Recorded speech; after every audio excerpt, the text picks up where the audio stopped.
principalement guidée par mon rêve de petite fille. Je ne voulais pas être championne du monde ou championne de France, je voulais juste qu'on me lève le bras.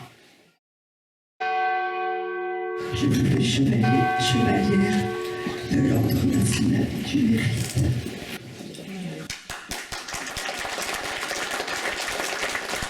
Elle était à l'école ici, toute petite. Elle habite au village. Donc, c'était vraiment le lieu idéal pour que tu reçoives cette magnifique récompense. Merci beaucoup et que la fête commence.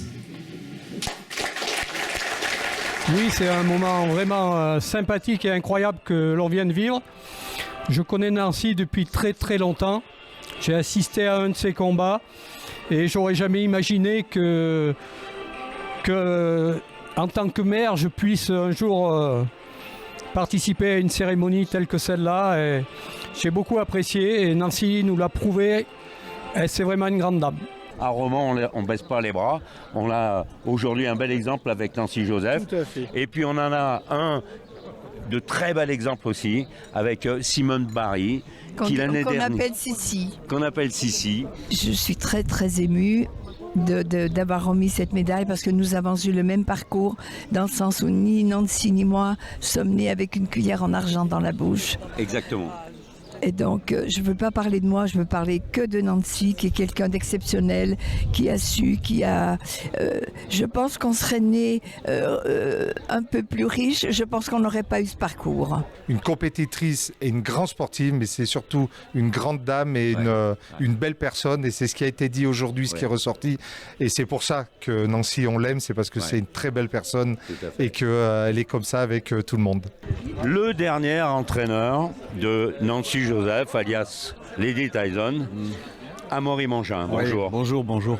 Alors moi, je trouve que Lady Tyson, ça rend pas hommage à Nancy.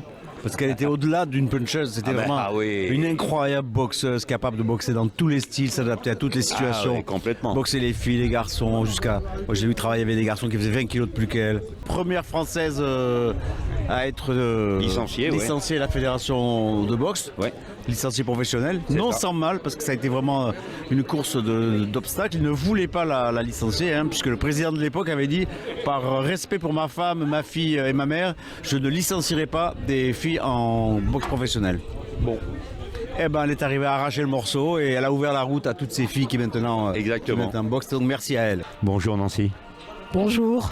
Quel moment incroyable. Oui, quel moment incroyable, c'est émouvant. C'est un peu comme si... j'arrivais au sommet, la perfection n'existe pas, mais un peu comme si j'arrivais au sommet et que je regardais du haut de l'Everest, de cette grande montagne, tout ce parcours, avec les gens que j'aime. Et pour moi, il n'y a pas de mots. Il n'y a pas de mots, c'est très émouvant et beaucoup de travail, beaucoup de sueur, de larmes, d'émotions et de joie bien sûr.